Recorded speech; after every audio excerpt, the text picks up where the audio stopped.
Bum bum bum bum bum bum bum bum bum bum bum bum. The Peter Dislike Show. Bum bum bum bum bum bum bum. All right, happy Friday night. Please show your support by singing along with me, gesturing at your screen, and hitting the dislike button. Let's do it one more time.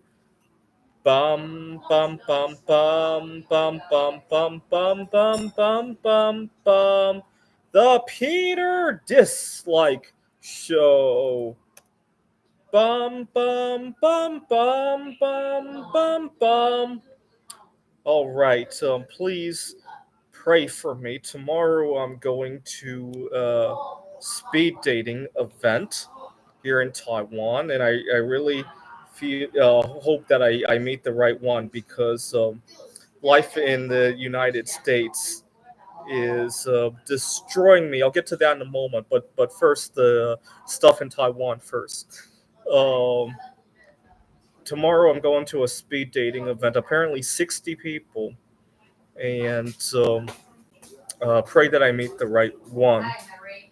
Uh, I I'll get to what the situation in the United States. But the bottom line is that I want to hit the right one, move my career over here, and forget that life in America ever existed. Right?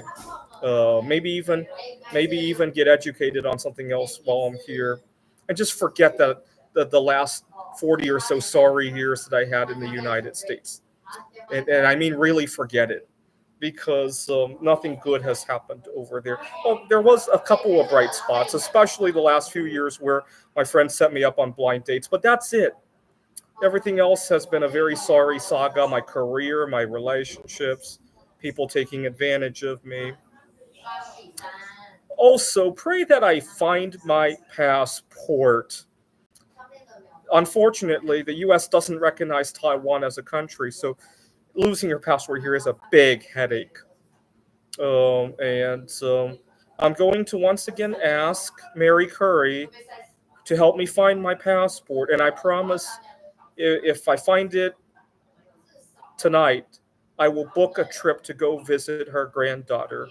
Her granddaughter is 97 years old. And I'll also go visit her tombstone. It's kind of dangerous. I think you even have to sign a waiver to go visit her tombstone. That's how dangerous it is. And plus, I'll visit her statue, which is where I believe her final resting place really is. So as soon as if I find that passport, I'm booking the trip right away. So I'm making this on the record, so you guys will know. Mary Curry, bring back the passport so I can go visit your granddaughter and your tombstone. Okay, now back to the United States. Last January, when I arrived back home in the United States, the first person I encountered was a TSA agent barking at me. You got to understand, I'd just been on the plane 15 hours. I'm sure TSA knows that. They work there all the time, they know the flight schedules. And he didn't ask me how my flight was, how my day was. Sir, you can't bring your carts in there. I accidentally pushed the luggage cart into the TSA line absentmindedly. I'd been on the plane 15, 16 hours. And I was so distraught by that I almost missed my flight because I went to the bathroom to try to catch my breath, and I lost track of time. I was surfing the web and just lost time doing that. And a lot of people don't understand. I was really late for a meeting one time. What had happened was I was on the road and I gotten pulled over. Something silly. Tail light wasn't working. The officer was really nice. He didn't write me a ticket. But I was so distraught. I pulled into a coffee shop to catch my breath, and I was 5, 10 minutes late for a meeting. A lot of people don't understand those events take a long time for me to heal. I am autistic. And you might say, well, that's on you. But you know what? The last time I checked, 3% of us are autistic. I think if you're going to work TSA, if you're going to work as a police officer, you ought to be trained in that. Do you guys remember less than half a decade ago, I guess about a half a decade ago, there was another condition that could potentially kill half a percentage of the population, right? Something like that. Do you remember how far we went to deal with that? You had to keep 6 feet away. You had to cover your face. You had to go out only for essential services and all the other fun stuff, right? We have to work remotely. I have to teach remotely because potentially 1 out of 200, 300, 400, even more because students tend to be younger, of my students could potentially die if I were to see them face to face. You remember those good old days? And we went that far over 1 out of 200 people. And here in the United States, I think it's 1 out of 40 of us are autistic. And we're doing what? Nothing. And we're still barking at people and making people miss their flights because of how much anxiety. And you know what? Back home in the United States, I always worry what's the next thing that's going to go wrong? Somebody barking at me. A lot of people are incredibly entitled. Even here in Taiwan, I'm not a big noisemaker. I don't listen to Taylor Swift loudly, right? I usually put on headphones if I'm going to do that. Most of my noises, well, first of all, I do it during the day, right? One day I had gotten up at 10:30 in the morning and I was singing Peter Dislike, and my roommate got American roommate got very upset at that. 10:30 in the morning, just the kind of privilege and attitude that Americans have, right? It always makes me worry what's the next thing that's going to go wrong. I find that American life has a tendency of hardening me up, right? Oh, God forbid, when I used to live out of my car, I was a starving artist I really wanted to put everything toward my art.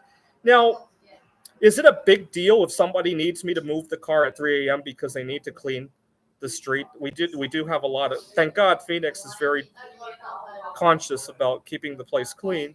I like it too. It's not a big deal. I'll move my car. What they don't need to do is pound on my window, right? I bet if I lived in my car here first of all, living in your car here in Taiwan is probably more expensive than just staying in the hostel. Car ownership is just through the roof, right? Insurance, registration. First of all, that, and second, I don't think people would do that. You move your car, they're happy. You're happy, right? I don't know why Americans living in America, I'm constantly worried. What am I doing wrong this moment? What am I doing wrong next moment? I think there's a saying that in the United States, the average American commits like 10 felonies a day because there's so many rules, right? And it puts you on edge all the time, right? And it really stifles creativity. I bet part of the reason that we still don't have, among other things, a cure for cancer, cure for COVID, chemical element 119, a stable isotope of moscovium, right? AI for solving world hunger. Part of the reason we don't have that is that everybody's so worried. What are they going to do wrong next, right? Who's going to bark at them next?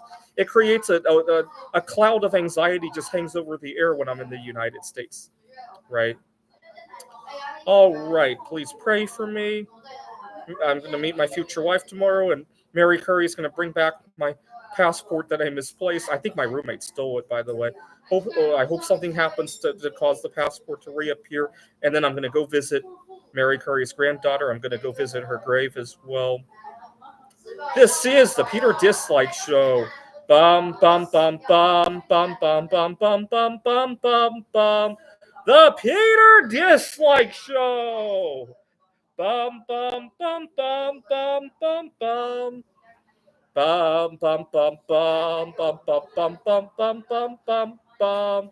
The Peter Dislike Show. Bum bum bum bum bum bum bum.